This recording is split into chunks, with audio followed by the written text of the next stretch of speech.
ఇక అవనీకైతే ఒక phone call అయితే వస్తుంది. చేసింది చక్రధర్. ఇంకా అవని ఇంకా అతన్ని కలవడానికైతే వెళ్తుంది. ఇక అవని ఉండి ఇలా అడుగుతుంది, చెప్పండి ఎందుకు ఫోన్ చేశారు అని. ఒక నిజాన్ని నేను నీతో చెప్పాలనుకుంటున్నా అవని అని చక్రధర్ అంటాడు. చెప్పండి ఏంటి ఆ నిజం అని అడుగుతుంది. మీ మామయ్యని చంపింది ఎవరో కాదు పల్లవియే అని ఇంక చక్రధర్ అయితే చెప్పేస్తాడు.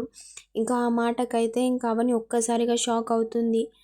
ఇంకా షాక్లో అలానే ఉండిపోతుంది అవని. ఇక పల్లవి నేను ఇలా చేస్తుందని అస్సలు అనుకోలేదు. పల్లవి సంగతి నేను చెప్తా అని ఇంకా కోపంతో అయితే అవని ఇంకా చక్రధర్తో అయితే అంటుంది.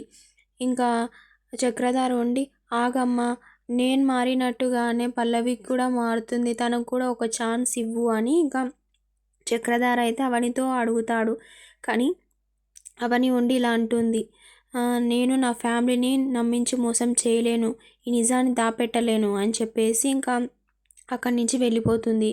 ఇక కోపంతో అయితే ఇంకా ఆటో ఎక్కి ఇంకా ఇంటికైతే చేరుకుంటుంది. అప్పుడే ఇంకా చక్రధర్ పల్లవికి ఫోన్ చేసి నేను అవనితో మీ మామయ్యని చంపింది పల్లవి అని చెప్పేశాను అని ఇంకా చక్రధర్ అయితే పల్లవితో అంటాడు. ఇంకా పల్లవి ఒక్కసారిగా షాక్ అవుతుంది.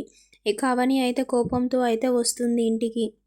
ఆటో అయితే ఇంటికైతే వస్తుంది. ఇంకా ఆటోల నుంచి దిగి ఇంకా కోపంగా అయితే ఇంట్లోకి వెళ్తుంది.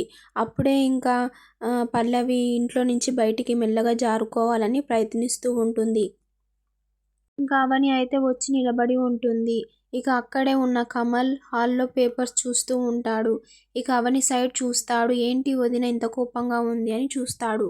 ఇటు పక్కన పల్లవిని కూడా చూస్తాడు. ఏంటి వీళ్ళిద్దరు ఇలా చూసుకుంటున్నారు అని అనుకుంటాడు.